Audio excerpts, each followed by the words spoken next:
What's up, guys? Welcome back to another Scotch Sunday. Trimming out all of the previous technical difficulty stuff. We are ready to roll now. So what we're going to be doing today is a flight of Octomores. All right. So we're going to be doing Octomore 13.1, 0.2, and 0.3. And the reason we're going through 13s right now, I know 15s are dropping. 14s obviously would have been the most recent release. It's because I actually have all of these 13s and I have all of the 14s. And so this week we're going to do 13s. Next week we're not going to do 14s. Next week we're going to do some other Scotch review for Scotch Sunday. Then we're going to, in 2 weeks, do this same format, this kind of miniature live stream format, and do all of the 14s. And then I'm going to do my best over the next month or so to try to get samples of the 15s.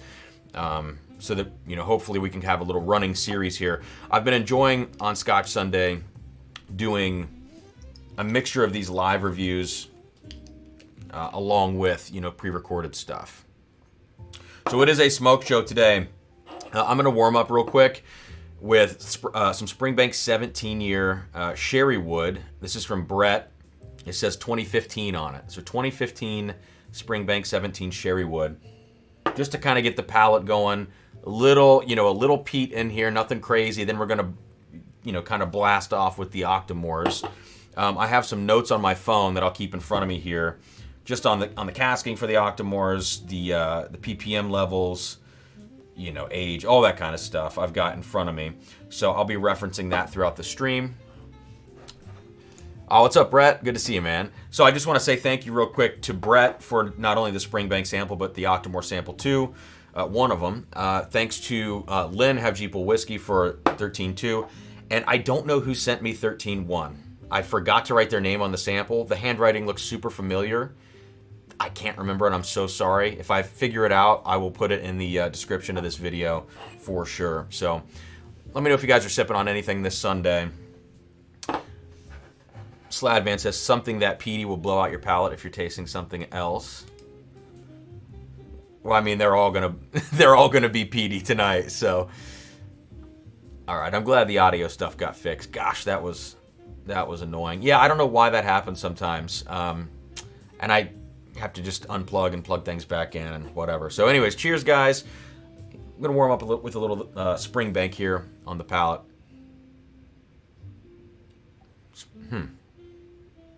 Smells nice and balanced on the Springbank. Yeah. Interesting kind of combination of this mossy peat note, Springbank funk, mossiness, little seaweed, along with those kind of, in this case, I'm getting like really sticky fruits here. Yeah. A little lemon note in there. Oh, the palate's great. This is my first sip of the day, so got to get into it a little bit. Oh, Brett, that's good, man. And finish on it, super fruity from the sherry cask. I enjoy that.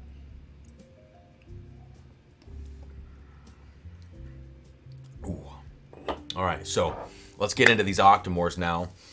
Let's see how much information we've got. Octomore 13.1 is 118.4 proof. 116.6 for 13.2, and 0.3 is going to be 122.2. All right, so 13.3 is going to be the highest proof. So let's get started here. Let's just go down the line. Then we'll do some side-by-side comparisons and stuff, but just start to get into these profiles a little bit. Octomore 13.1, we've got, let's see, 137.3 ppm, American oak casks. Javier drinking some 2013 Lafroig 25. Good Lord, dude. That's awesome. Oh, yeah. All right. So 13.1, you can tell this is like a clean, I don't want to say clean. It's a down the middle American oak type profile for something like this. So there's no fruity influence. There's no distractions from what's going on the nose with 13.1. This is just entirely bacon barbecue cigarette ash on the nose for me. Now, you know what? I might go more campfire. But I do get a little bit of that cigarette note, and I kind of like that cigarette ash note Underneath that, if you kind of dig beneath it, a little bit of a coconut vanilla combination. And there's something else in here I can't quite place. Something woody. Very, very woody in here. I'm going to have to try to figure that out. But let's go to the palate 13.1. Oh, what is that note? All right, here we go. Cheers.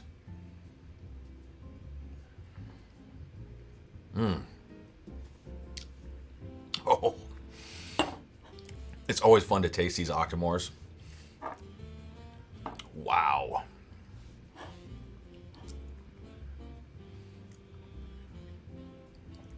It's just a freight train. 13.1 is just a freight train.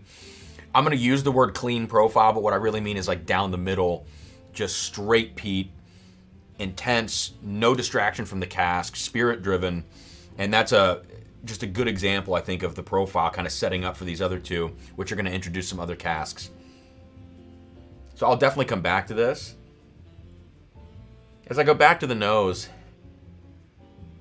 maybe a touch of something, you know, pear. Touch of some type of pear note or kind of like a yellow apple. Yeah. But by and large, this is just a smoke bomb, which is great. And sometimes with Springbanks, with these Octomores, again, not an expert here on a lot of these scotches, but a lot of times with these, I actually end up preferring more American oak casks and less sherry casks for some of these profiles. For instance, like when I put Springbank 10 next to Springbank 15, I used to love 15, and I still think it's great. I actually prefer Springbank 10 more often than not. I think it's a cleaner, like more, again, spirit-focused, spirit-driven profile where you can just taste the distillery character as opposed to having a lot of, you know, cask influence, extra fruit notes in there. So 13.1, while this does feel somewhat brash and simplistic, at least on first sip, it's a good setup, and I actually think that it could end up being my favorite, having not smelled or tasted the other two, just because it is so, boom, it's so direct. It's just great. What's up, Dustin? Good to see you, man. All right, so let's go to 13.2 now. Let me pull up some notes on 13.2, see what we got. So this is first fill Oloroso Sherry. Its entire 5-year maturation in these casks. All right, so 100% Scottish grown Concerto barley. Cool. So this is 137.3 ppm as well. So this is the exact same ppm as 13.1. So on to 13.2, slightly lower proof on this. So wine cask influence, or sherry cask influence, I should say, little lower proof, same ppm. All right, so I'm going to go side by side with 13.1. 13.1 now has developed a, there's a soda called Squirt, I'm pretty sure, and it's developed a note like that, like a lemon-limey, citrusy thing on 13.1 that I wasn't picking up before, but after smelling this entirely sherry-matured 13.2, the citrus elements of 13.1 come out more. 13.2, this is very plummy, very raisin-forward. Kevin, yeah, I've got the 14s coming in 2 weeks. We'll do another one of these like little live stream tastings. We'll go through all the 14s in 2 weeks. I've got the samples for that. They're either right behind me or they're pulled on the table off to the side here. So those are ready to go, and then I'm going to try to get my hands on the 15s, even if I have to, you know, shell out some money to get 2-ounce samples of the 15s. I'd like to just do a little running series here over the next month of these Octomores. Squirt, is Squirt grapefruit soda? Is it really? Maybe I'm not thinking of Squirt then. What am I thinking of? Lemon lime sodas. Let's see what else we've got here. Obviously Sprite and 7-Up. What else am I thinking of? It could be, but maybe I have it. Yeah, I don't know. Oh, this is just like an advertisement. 15 most popular lemon lime sodas. Okay, let's keep going. Let's get into this 13.2. So you do still get the smoky elements in this, but it's coming off a little bit of a darker smoky quality from the peat. And I think obviously being in those sherry casks, everything feels deeper, fruit driven here. Again, I said this is very raisin and plum forward. But the smoky qualities almost come off like a little bit more of a cigar smoke. Like there's more richness and more depth and like more aromatics, I would say, to this smoke. As opposed to, yeah, just, again, that very direct profile of 13.1. So let's go to the palate on 13.2.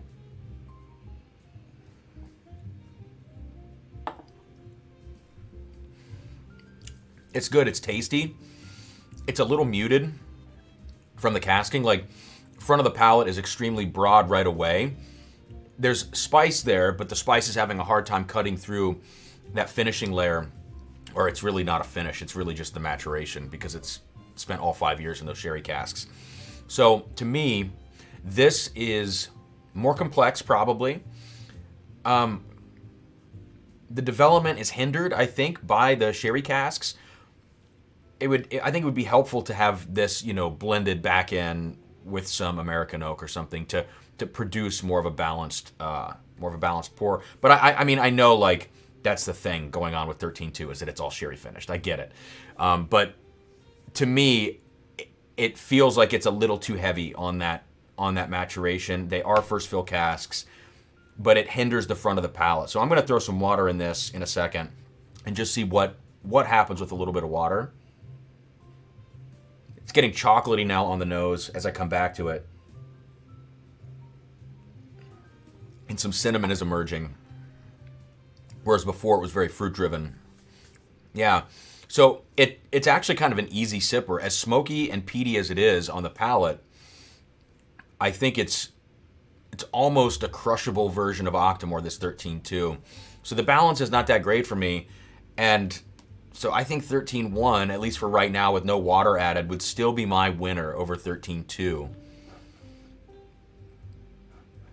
Yeah, nice to see Cam getting dirty with the peat. Yeah, so, all right, we're going to revisit that one as well, but let's get through 13.3 now. Let me make sure I have everything, all my facts for this. And I'm spilling on the table. All right. Oh, I love the nose on 13.3.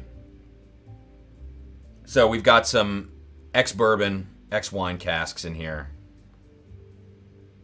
Okay. That nose might be my favorite nose. Yeah, at 13.1, a little simple by comparison. 13.2, I like the nose, but it does feel very heavy on the sherry influence. 13.3 has this creamy lightness to it. Oh, man. How do I even describe 13.3? PPM on this is slightly higher at 129.3. Wow. It's almost like this. It's almost like a white wine on the nose.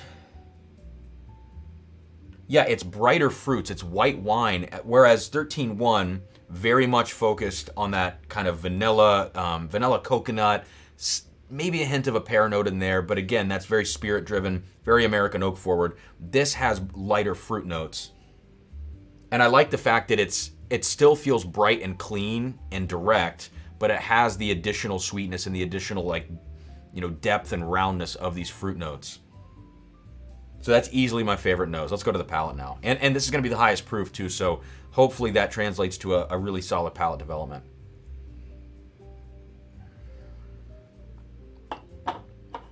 Oh, man. So to me, that's the best of both worlds.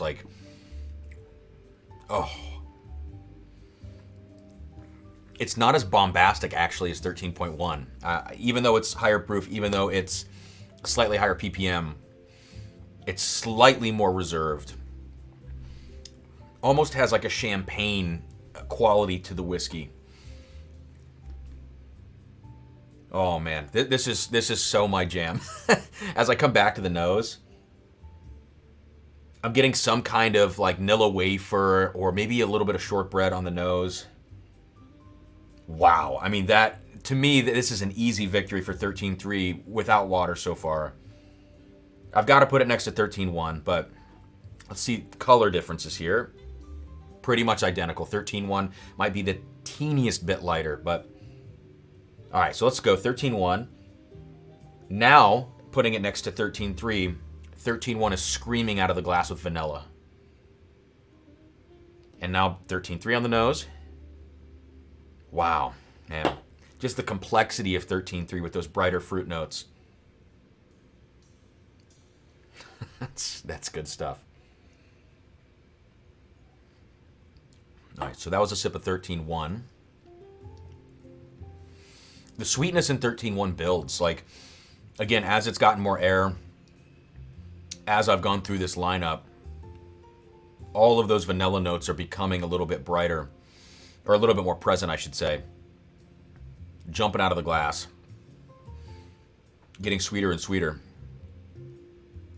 And 13.3 maintains, you know what it has? 13.3 has a cheesecake note to it. Like, it has a funk that these other two don't have. It's almost a little Springbank funky on 13.3, but it also reminds me, this is going to be a weird call out. We've got these driftless Glen picks, and I promise this is not a plug. We're dropping these in the Patreon Friday, and there's a short barrel, and that's what this bottle is here. 22 bottles came out of that barrel, out of a possible 200 plus, right? And it has like this crazy funky cheesecake note. This Octomore 13.3 has a funky cheesecake note, just like that driftless short barrel.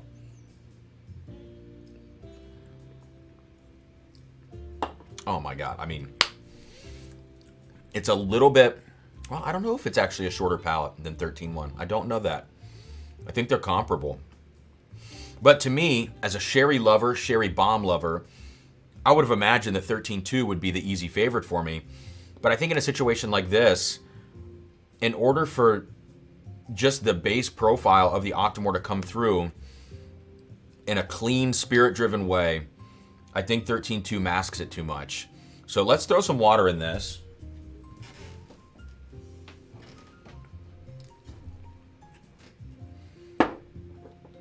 All right. Amy, did you send me this sample of 13.1, by the way? This looks like your handwriting. It's blue pen. I'm not entirely sure. I couldn't remember at the beginning of the stream who sent 13.1. Okay. So let's throw a little bit of water in these.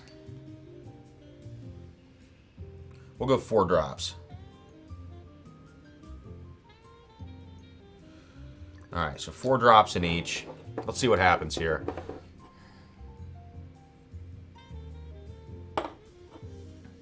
Javier says the 2024 Lefroy card just has that blueberry cheesecake note too.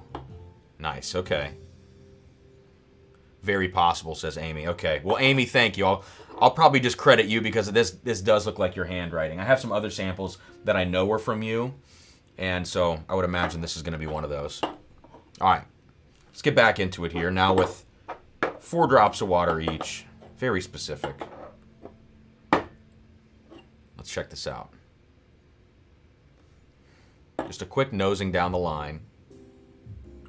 Wow, I tell you what, 13.2 benefited a lot from that water on the nose. All right, so 13.1. The sweetness is amped up. It feels twice as sweet to me on the nose now. Wow.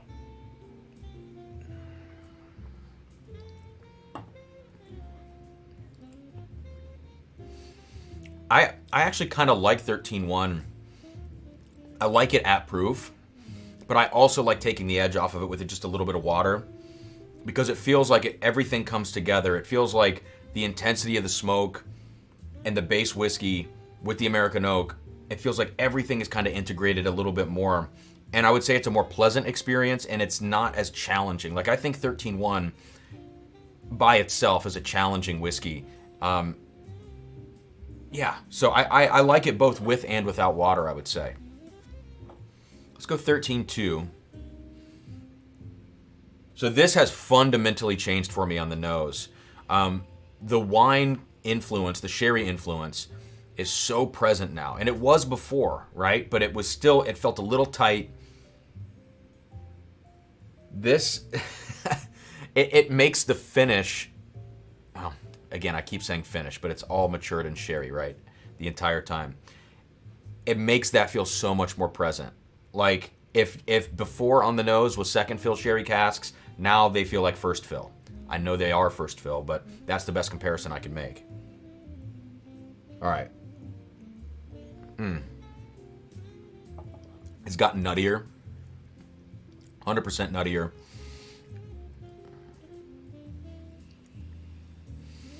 So I think what's nice about 13.2 with water is while the nose became even more sherry forward, the palate actually dialed back on the sherry notes and it brought the smoke more to the forefront. I think that's actually a good thing because this palate now doesn't feel like everything's muted by the sherry. Now it feels like things are starting to blossom out of the texture. So I think 13.2 for me absolutely needs water. I think 13.1 you could go either way. If you want your face ripped off, just drink it straight. If you want a little more of an integrated, sweeter experience, I would, throw a few drops of water in it. But the most drastic change for me so far is 13.2. It just needs water, I think. Heyo. All right, let's go to 13.3. My favorite with no water. Let's see how it does with 4 drops. Huh.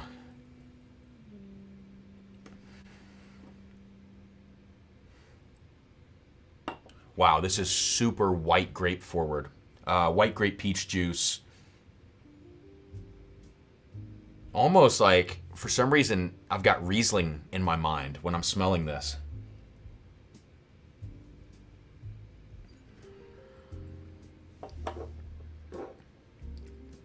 Okay, so the palate on 13.3 felt very soft up front. It bloomed well in the mid palate, fell off a little bit. So I actually don't think I prefer 13.3 with water. I think I like that just 100% at proof. We did get like some additional sweetness from those light fruit notes, but I think that comes at the expense of just the experience of drinking the whiskey. I think it dulled it down just a little bit too much. Yeah, now it feels like 13.3 has been pulled apart too much. So I have this layer of smoke and spice, this top layer, and that's all that I'm getting on my tongue. And the actual fundamental flavors of the whiskey underneath have taken a total back seat. And so it's just coasting on spice and smoke, and the flavors themselves are kind of falling off as it moves along. So 13.3 to me is the winner. I would say it's probably the winner for me just overall. No water added. The most, if we're giving out awards here, the most changed, the most improved with water would be 13.2. And 13.1, it's like dealer's choice. It's whichever experience you want. So I'm going to give the nod to 13.3, but I think the most versatile out of the bunch with and without water is probably 13.1. That would be the one that you can't go wrong, whether you have it at proof or have it proofed down just a bit. But selfishly, man, those bright fruit notes add just a little bit to the 13.3 profile. I think that's fantastic stuff. So let me check the chat real quick. I think we're probably all caught up here. Yeah. Thanks for hanging with me, guys, on the on the technical difficulties earlier. Yeah, Javier. I mean, that's the thing, man. You can't go wrong with any of these. Great experience. Sipping these all together. But I would say, for me, the most underwhelming one, 13.2, I'm not sure if I would shell the money out for 13.2. If I want Octomore, and I want this experience of having this level of peat, 13.2 is a little too off the wall for me. Like, if I want a sherry bomb that's got peat, maybe not this level of peat, but some peat, I'm probably going to look somewhere else. But if I just want the Octomore thing, the Octomore profile that when I think of this brand, I'm thinking 13.1 and 13.3. So I'm trying to think of like some other sherry bombs that I've enjoyed recently. The 2022 Bunnahabhain cast strength was ridiculous. Obviously, there's, that's not a peat bomb, but it is a sherry bomb. What else am I thinking of that I got recently? Oh, I got a Cavalon, this crazy bottle of Cavalon that's a single barrel, insane. Yeah.